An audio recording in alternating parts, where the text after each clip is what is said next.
네, 태양광과 최저임금에 대해서 말씀을 드리겠습니다. 태양광의 무조건적인 보급만이 능사가 아닙니다.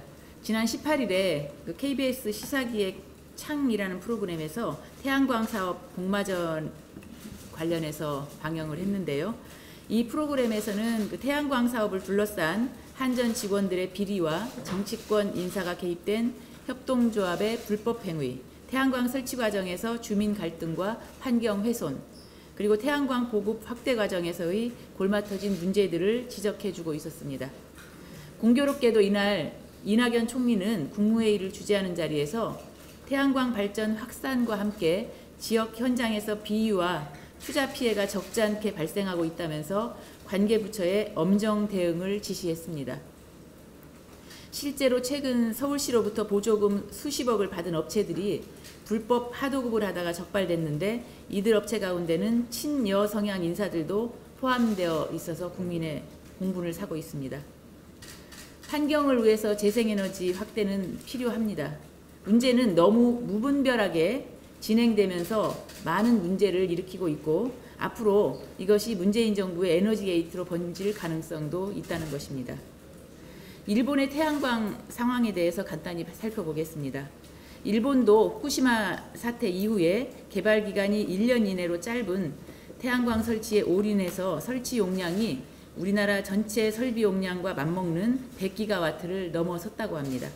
하지만 태양광 설비가 단기간에 너무 많이 보급되면서 설비만 덩그러니 있고 생산된 전기를 버려야 하는 사태가 발생하고 있습니다.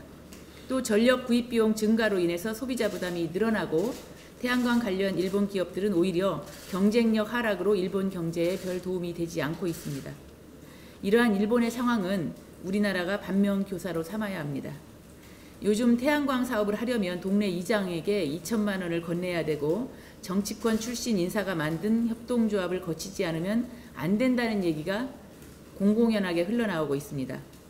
정부는 무조건적인 에너지 전환만을 외칠 게 아니라 주민들의 민원과 환경 그리고 사회 갈등을 최소화할 수 있도록 그런 관련 방안을 적극적으로 마련해야 합니다.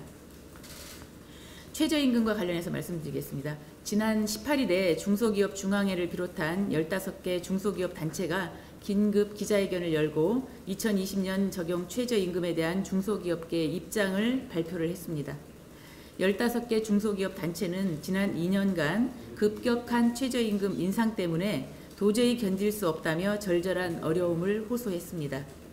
최근 민주당에서도 송영길 의원, 최운열 의원 등 일부 의원들 사이에서 내년도 최저임금을 동결해야 한다는 주장이 나오기 시작했습니다. 급격한 최저임금 인상의 여파로 인한 경제적 어려움을 현장에서 직접 느낀 여당 의원들이 비로소 목소리를 내는 것이라고 봅니다. 문재인 대통령이 소득주도 성장의 실패를 인정하지 않고 계속 고집할수록 국민들의 고통과 시름은 깊어지기만 할 것입니다. 지난 17일로 예정됐던 통계청의 경기 하강 공식 선언이 9월로 미루어졌습니다. 그러나 책임을 뒤로 미룬다고 해결되는 것이 아닙니다. 뒤로 미룰수록 경제위기 대응책도 늦어질 수밖에 없습니다. 문재인 대통령이 지금이라도 소득주도 성장의 실패를 인정하고 내년도 최저임금 동결을 선언하시기를 바랍니다. 이상입니다.